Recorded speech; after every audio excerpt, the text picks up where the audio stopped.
Hi everyone, welcome back. So today I want to talk about something that, well, it's basically the glue of English. We're looking at essential phrases for daily conversation. Now, I know what you're thinking. You've seen lists of top 50 phrases before, right? But honestly, most of those are a bit robotic. If you're actually out there in the world talking to people at the shops or at work, the way we speak is a lot more fluid. It's full of little filler words and specific phrasal verbs that textbooks just sort of skip over. So, for the next 10 or 15 minutes, I want to walk you through a typical day and give you the phrases that will actually make you sound like you know the unwritten rules of English. Let's get started, shall we? Alright, so imagine you're starting your day. You've just walked out the door. Maybe you see a neighbor or a colleague. In English, we don't always do these long, formal greetings. The first thing you're going to hear, and I've mentioned this before in previous videos, because it's so important, is "You're right." You're right? This is very, very common in the UK. Now, remember, this is a greeting. It means hello. But if you want to sound really natural, you can respond with, "Yeah, not bad. You?" Now, not bad is a classic. In English, we rarely say, "I'm fantastic," because, well, it's a bit much, isn't it? Not bad actually means you're doing quite well. It's a great way to start. Now, let's say you're at the coffee shop. You're standing in line or in a queue, like we say here. When it's your turn, don't just say, "I want a coffee." That's a bit blunt and rude. Instead, say, "Can I grab a?" Can I grab a? And then you say what you want. This is a casual way to ask for something that you are buying. So, for example, you can say, "Can I grab a flat white and a blueberry muffin, please?" The word grab there is key. It makes the transaction feel quick and informal. And when they give you your drink, say cheers if you are in the UK. I cannot stress this enough. Cheers is your best friend in the UK. It means thank you in 90% of daily situations. So use it. It's effortless. Okay, so you've got your coffee, you're at your desk, and the day actually starts. This is where conversations get a bit more, complex. Let's say a colleague asks you to do something, but you're already busy with work, you're swamped, you're busy. A very natural phrasal verb that you can use here is to be tied up. This just means to be very busy or occupied with something else. So you can say, "I'd love to help with that report, but I'm a bit tied up with the client meeting until 3 p.m. It's much softer than saying, "I'm busy." You're giving more context. It sounds like you want to help, but you physically can't. Now, what if someone tells you something and you didn't quite hear them? Maybe they're talking too fast. Don't just say "what." It's a bit rude. Use this instead. "I didn't quite catch that."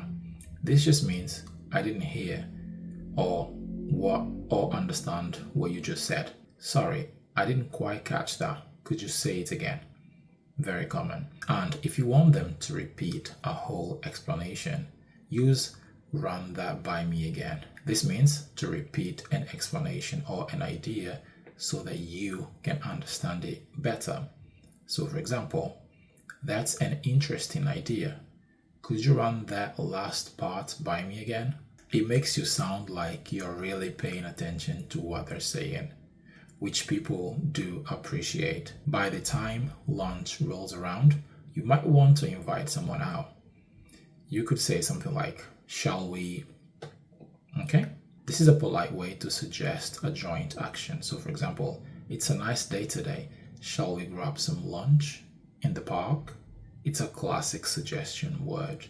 It's not a command, it's an invitation. Now, moving into the afternoon, conversations become a bit more about opinions and small talk. This is where you need fillers to sound fluent.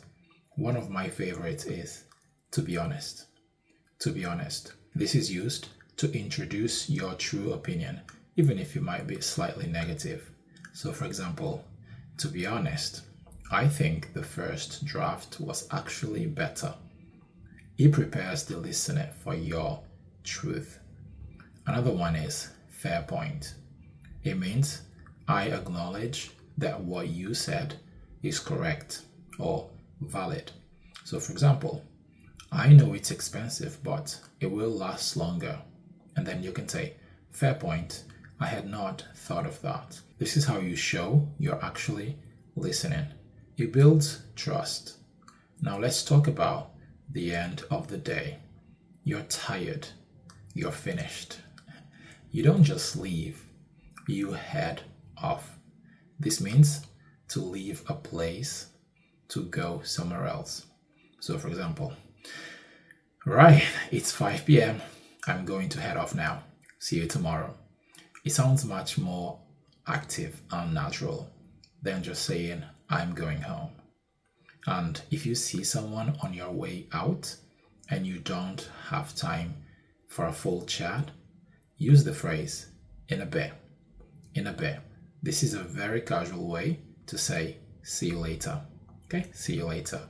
So, for example, are you coming to the gym later? Yeah, see you in a bit. Okay, see you in a bit. It's quick, it's friendly, and it's very street, casual, informal English. Of course, not every day is perfect. Sometimes things go wrong. Maybe you're lost, you've made a mistake. If you're lost, use this. I'm not from around here. I'm not from around here. This means you don't live in this specific area and don't know your way around. So, for example, sorry to bother you. I'm not from around here. Could you point me towards the station? Honestly, this is a magic phrase. People love helping outsiders. It lowers their guard and makes them more patient. So if you've made a mistake, don't just say sorry. Say this instead. That's my bad. That's my bad. This is an informal way to admit a small mistake. So, for example, oh, did I give you the wrong file? That's my bad. I'll send the right one now.